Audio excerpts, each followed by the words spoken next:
A very good evening and thank you for joining GBS News at 9. My name is Susan Nganga and our sign language interpreter tonight is Paul Mathenge. We begin this bulletin where 5 days after the Republic of Tanzania held its nationwide elections, today it was a turn for the swearing in of their president, Samia Hassan Suluhu. According to the opposition party Chadema, the election has seen at least 700 Tanzanians dead due to protests since citizens decried of unfairness of the polls. Suluhu, who is currently 65 years old, ran against 16 other candidates and took her oath of office today at a military parade grounds in the capital of Dodoma, instead of a stadium as in previous years. Before Chief Justice Ibrahim Hamis Juma, foreign dignitaries, government officials, and Samia Suluhu pledged to protect and defend the constitutions and the unity of the East African nation of Tanzania. Samia was declared president after garnering, get this, 98% of the votes. Matthew Perez has the details. In her usual apparel of a headscarf and dark glasses, the Republic of Tanzania's incumbent President Samia Suluhu Hassan was today sworn in for the second term. Mimi Samia Suluhu Hassan naapa kwamba nitakuwa mwaminifu kwa Jamhuri ya Muungano wa Tanzania. Nitaihifadhi, nitailinda na kuitetea Katiba ya Jamhuri ya Muungano wa Tanzania kwa mujibu wa sheria iliyowekwa. Anasaini hati ya kiapo chake. In front of regional leaders and dignitaries including President of Somalia, Zambia, Mozambique, Burundi and Vice Presidents of Kenya and Uganda amid heavy military presence. Her inauguration ceremony was held at a military parade in the capital city of Dodoma in fear of public outrage. Samia, who was declared president after getting 98% of the votes after defeating 16 other candidates, was honored by a 21-gun salutation representing the highest form of honor from the state and military. In her address, she thanked Tanzanians for turning up to vote, the Electoral Commission for running the election smoothly with top-level efficiency. Nishukuru tena Tume ya Uchaguzi kwa kuratibu na kusimamia mchakato mzima wa uchaguzi kwa ufanisi usiotiliwa shaka. Suluhu commented on the loss of lives due to protests and violence that led to destruction of public property, and so disappointing was it that foreign citizens of neighboring countries were also involved. She called on Tanzanians to stand in unity, peace, and calmness. Samia Suluhu Hassan also lauded the foreign election observers for their role. Kusema hayo, niwashukuru wote kwa kujumuika nasi kwenye tukio hili muhimu na la kihistoria. Nimepokea pongezi kwa heshima kubwa, na sasa safari ya kuwatumikia Watanzania kwa kipindi cha pili cha awamu ya 6 inaanza rasmi. Nawashukuru wananchi wote wa Tanzania na imani. The opposition maintains that the elections were a sham, that neither was it free or fair. They call on for fresh polls supervised by international organizations. The swearing in of Samia Suluhu, we see her being deputized by Emmanuel Nchimbi, a senior member of Chama cha Mapinduzi CCM, the ruling party. Asanteni sana kwa kunisikiliza. Mungu ibariki Afrika. Mungu ibariki Tanzania. Amen, amen, amen. Asante sana Mheshimiwa Rais wa Jamhuri ya Muungano wa Tanzania. Naomba niwaalike viongozi. Matthew Perez for GBS News. From GBS TV, we say congratulations to the president. And now to politics in the country. Senior ODM member Oburu Odinga has urged party leaders to remain steadfast and loyal to the Orange Democratic Movement, even as some politicians receive financial offers from rival camps rather. Speaking in Mombasa County, Dr. Oburu, the elder brother to the late Right Honorable Raila Amolo Odinga, called on ODM leaders and supporters not to abandon the party's ideals despite the changing political climate, as Davis Karani reports. Hakuna mtu atawaheshimu ikiwa nyinyi ni wanyonge, ikiwa nyinyi ni wachache, na ikiwa nyinyi mnaruhusu watu kuingilia nyinyi polepole na pesa na nini na uongo na porojo, nyinyi mwe gangari. Ikiwa mtu ameleta kitu ya kukula, wewe kula tu. Lakini hiyo ni shauri yake. Wewe ni mwana chungwa. The opposition that has long fought for democracy and justice in Kenya, ODM, which is now under Oburu Odinga, has emphasized that ODM remains strong and united, even with the absence of Raila Odinga, noting that the party's mission to hold the government accountable will continue. Tutatengeneza serikali katika mwaka wa 2027. Sisi kama chama ama kuwa tumeshikana na watu wengine ambao wako na akili kama sisi. Kwa hivyo msiwe na wasiwasi yoyote.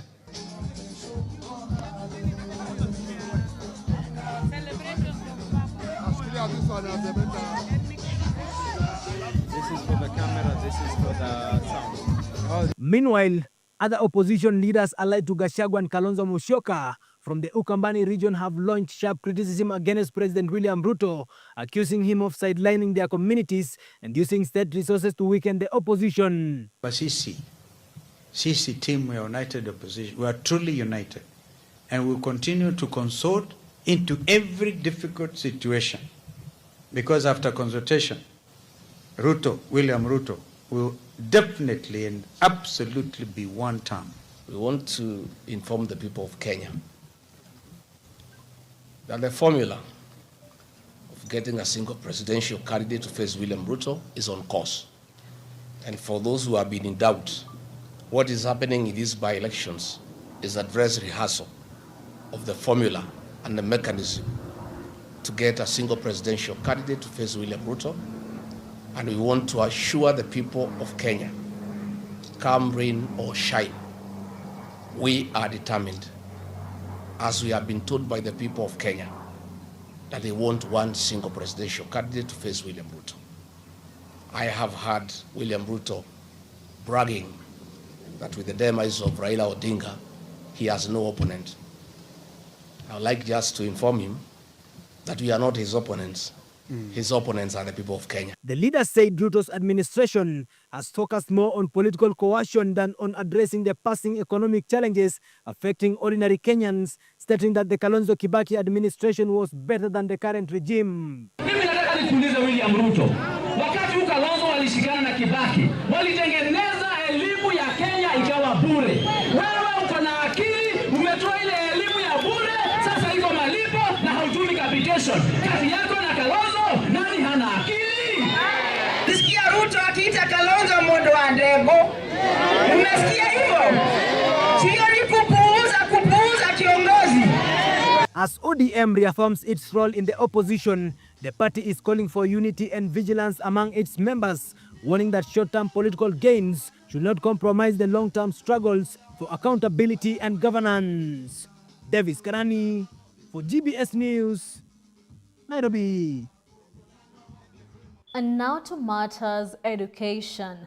Education Cabinet Secretary Julius Ogamba has called on university lecturers to end their ongoing strike and cooperate with the government to resolve a multi-billion shilling salary arrears dispute. CS Ogamba says the government is committed but financially constrained and has proposed a phased payment plan to settle the claims. The strike, now in its 7th week, has disrupted learning across public universities, leaving students in limbo. In the meantime, the Education Cabinet Secretary has also issued a stern warning to teachers and examination officials against any form of malpractice as national exams get underway. He assures that the government is on high alert with thousands of officers deployed to protect the integrity of the exams.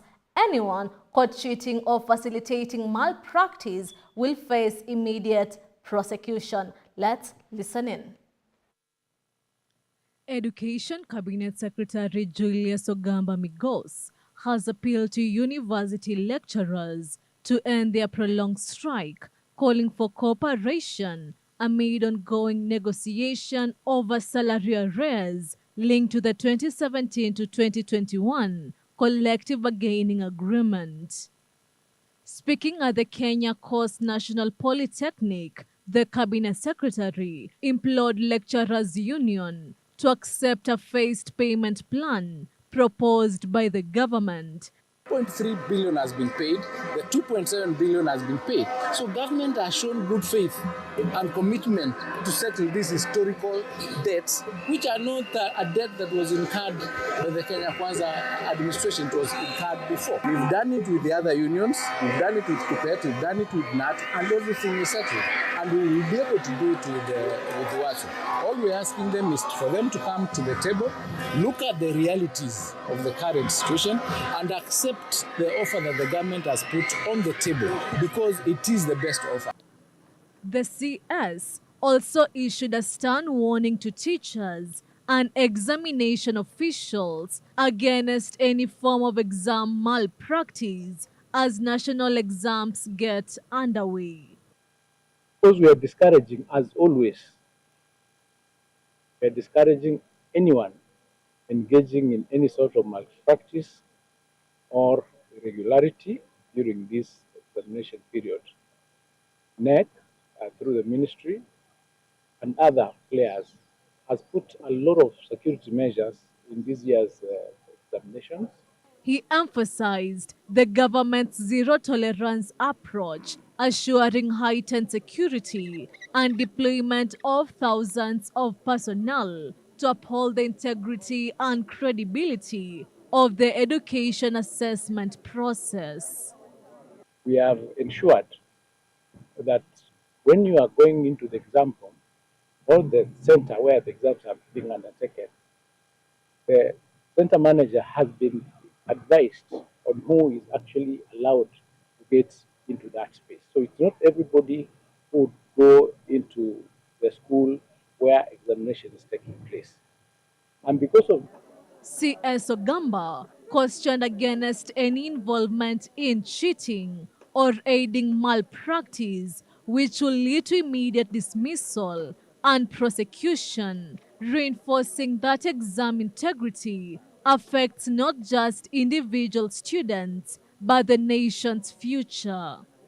in the event of anybody being found engaging in any sort of malpractice or irregularity, legal action will be taken against them, criminal charges will be preferred, and the process of them going through that court process and they found guilty, being jailed will then be part and parcel of that. And once that is done, and if it's a teacher or anybody who's working in the ministry, they will not be able to come back to the profession or to the ministry. So action will be taken, serious action will be taken against those who be found. And now to matters health. Principal Secretary for Public Health and Professional Standards, Mary Muthoni, has sent a message of condolence to families affected by the recent landslide tragedy in Elgeyo Marakwet County. Speaking at the St. Martin Kiambu Catholic Church in Kirinyaga, the PS assured the victims of full government support. Let's listen in. Kirinyaga County Governor Anne Waiguru says the county has successfully recovered more than 800 acres of grabbed lands valued at about 1 billion shillings from private entities who took advantage of the defunct local authorities. Hii shamba mnaiona huku ilikuwa imenyakuliwa 250 acres of land. Nikaenda kotini. And we apologize for that technical hitch. We'll be right back after this short break. Keep your feedback streaming into social media platforms at GBS TV Africa. The SMS line is 21144. We'll be right back. Hello kids, and welcome to Kids Mind, where we learn, we laugh, and we explore. Once upon a time, there lived this beautiful, kind, and humble lady named Esther. She lived with Mordecai for a very long time until she grew as big as me. Before Esther was not named Esther. Her name was Hadassah. In our today's Bible story, I mentioned 5 characters. Who are they? Mordecai, King Xerxes, Esther, Haman, and Haggai. Esther represents me. Esther represents me.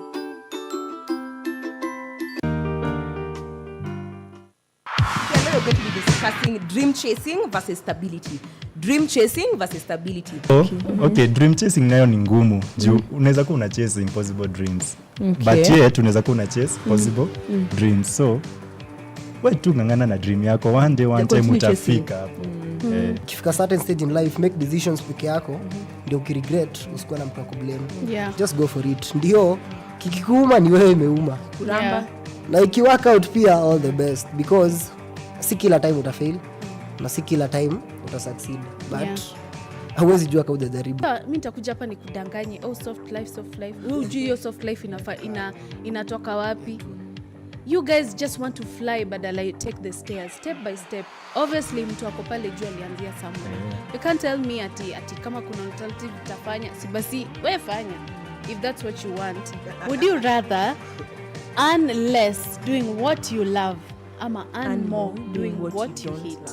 Mimi hata sita kudanganya ati napenda kukufia nchi yangu just because of the money that is there. Si ati anapenda kukua KDF, but it's because of the money that is there.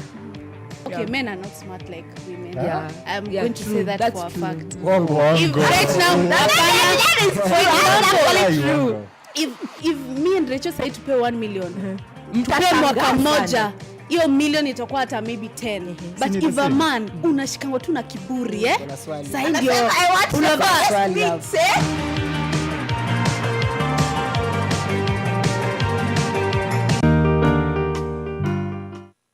Hello kids, did you know a year has 31,557,600 seconds? Why do you think so? Exactly. There are 60 seconds in a minute, 60 minutes in an hour, 24 hours in a day, and 365 and 25 days in a year. We count the extra 0.25 because of leap year. When you multiply all these numbers together, you get a huge number of seconds. That's why a year feels long, but time still flies when you are having fun.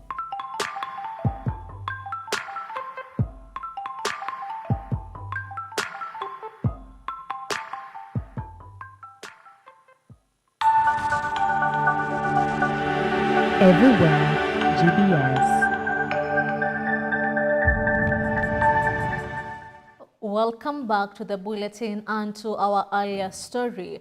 Principal Secretary for Public Health and Professional Standards, Mary Muthoni, has sent a message of condolence to families affected by the recent landslide tragedy in Elgeyo Marakwet County. Speaking during a church service at St. Martin Kiambu Catholic Church in Kirinyaga, the PS assured the victims of full government support, stating that the teams have already been deployed to assist with coordination, evacuations, and psychological support. She also urged residents to work closely with community health promoters during this rainy season to prevent outbreaks of waterborne diseases such as cholera. Ni vizuri tushirikiane na CHPs. Wale CHPs wa hapa, tafadhali, this is the time, mujikaze, muende kwa kila nyumba, muhakikishe kuna choo, muhakikishe wako wasafi, muhakikishe kila mtu akona maji imechemshwa, muhakikishe mmedistribute tablets za kuweka kwa maji, ndio tusipatwe na ile magonjwa madogo with the affected families in the landslide of Elgeyo Marakwet. I want to confirm that the Ministry of Health and the county government are working very closely. We have deployed our teams to coordinate together with other ministries, Ministry of Interior, to ensure that the families who have lost their loved ones, we can provide psychosocial support, and we are also able to assist in the evacuation exercise. So I want to say pole. Kule Elgeyo Marakwet kulikuwa na mambo inaitwa landslide na kuna watu wamekufa. Can you imagine a village like this kama imefagiliwa na maji na mmomonyoko wa udongo? Mpaka saa hii more than 30 people hata wajulikani wako wapi. Hatujui wako chini ya mchanga ama wako kwa mto. So you should thank God if you're alive. Na ndio maana nimesema it is important to know when God has blessed you. So tuwaombe na tuwaombe kabisa. Fungulie sana. Na ile yote tumeongea mambo ya public health, ni vizuri tushirikiane na CHPs. Wale CHPs wa hapa, tafadhali, this is the time, mujikaze, muende kwa kila nyumba, muhakikishe kuna choo, muhakikishe wako wasafi, muhakikishe kila mtu akona maji imechemshwa, muhakikishe mmedistribute tablets za kuweka kwa maji, ndio tusipatwe na ile magonjwa madogo madogo. So tuendelee kuombeana, tuendelee kuombea the county government of Elgeyo Marakwet. Nimeongea na governor jana usiku na akaniambia wameshikilia, na we are dealing with the whole of government. Mambo ikitokea mahali, sisi wote tunashikana na tunafanya kazi pamoja. Asanteni sana. The county government of Kirinyaga has made significant progress in reclaiming public land that was already acquired by private individuals. Over 800 acres of land valued at more than 1 billion shillings have been recovered so far. These parcels were originally designated for essential public utilities such as hospitals, police stations, schools, markets and playgrounds. Our reporter Paul M. Maina now provides more details on the ongoing recovery effort and the county's warning to the land grabbers. Let's take a listen. Kirinyaga County Governor Anne Waiguru says the county has successfully recovered more than 800 acres of grabbed lands valued at about 1 billion shillings from private entities who took advantage of the defunct local authorities. Hii shamba mnaiona huku ilikuwa imenyakuliwa 250 acres of land. Nikaenda kotini, nikashinda, wakaenda court of appeal. Wakienda court of appeal nikatumaniwa delegation, sio moja, sio mbili, sio tatu. Akisema governor, sasa maneno yako, shida yako ni nini? Sisi ukiongea kama ni shamba unataka tutakupatia eka 10, eka 50, unyamazie. Mimi nikamwambia mimi sina haja na shamba. Hiyo shamba ni ya watu wa Kirinyaga.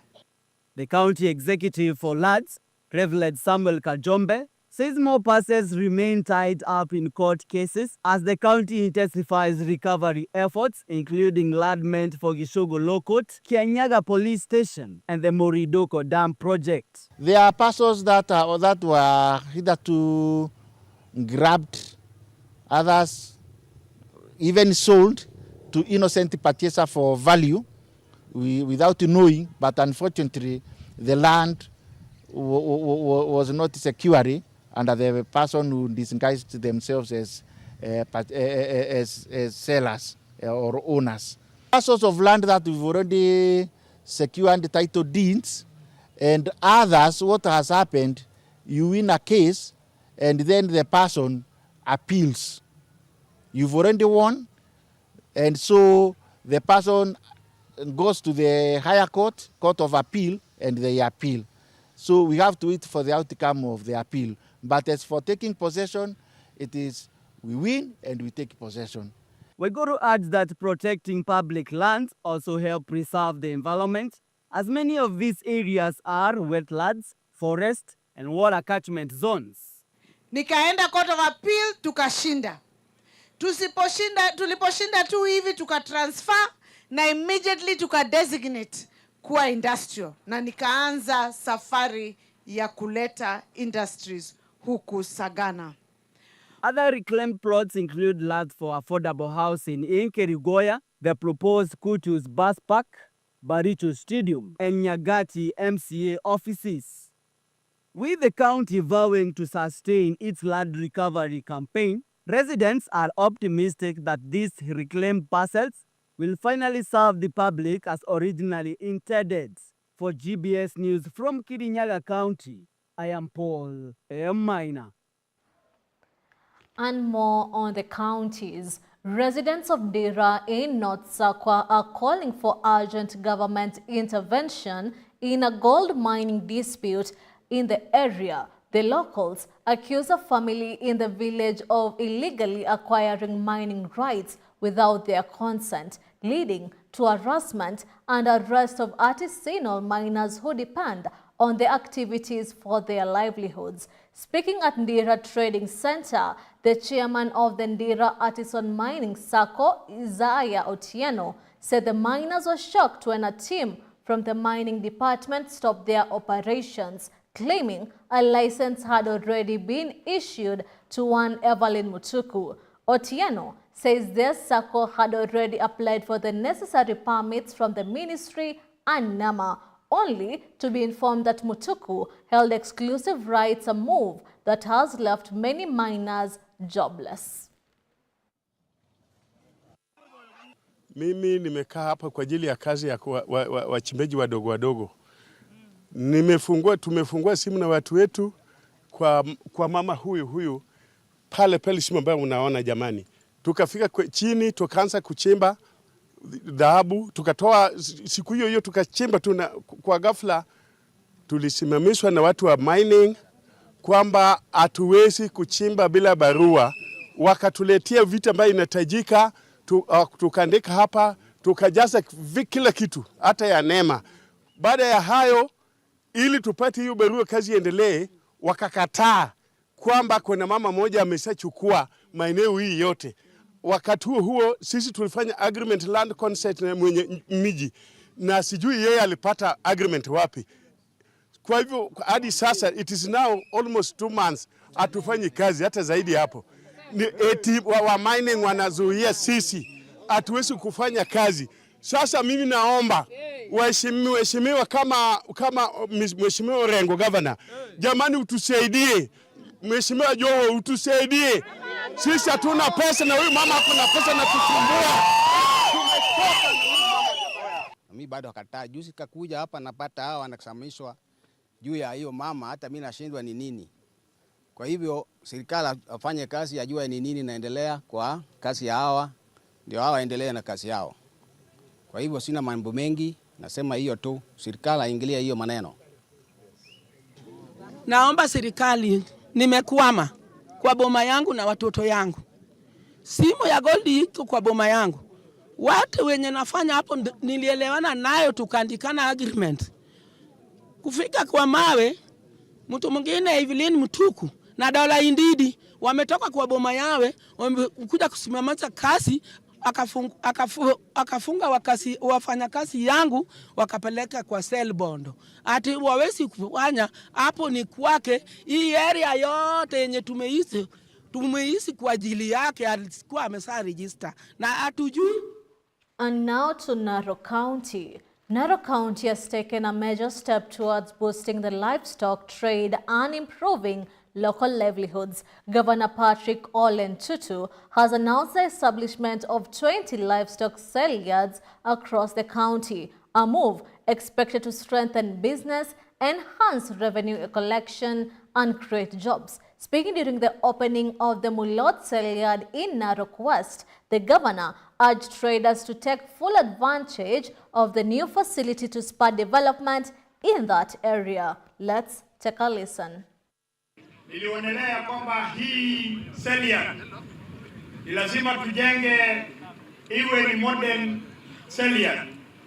Na nafikiri leo wananchi mnaona ile kazi ambayo tunafanya, na tunashukuru kwa sababu tunaona ile biashara inaenda vile mnapeleka biashara hii. Ninauliza watu wana biashara, mmefurahi? Mmefurahi? So mimi nawashukuru sana watu ambao wamekuja hapa na hasa wale ambao ni wanabiashara. Sisi kama county government tunaendelea kupanua kaunti yetu. Sio hii tu ndio Celia tumejenga. Tumejenga sasa 20 kama hii.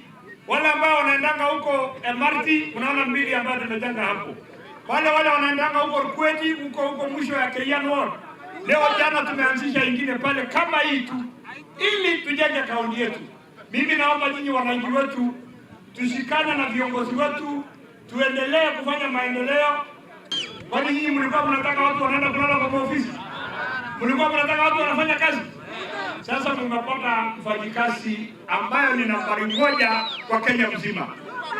Hata hii mkiona nikiweka hii sheria ni namna ingine ya kuhakikisha kwamba kaunti wanapata ile pesa kidogo tunapata, ili tutengeneze barabara, ili tutengeneze bridges.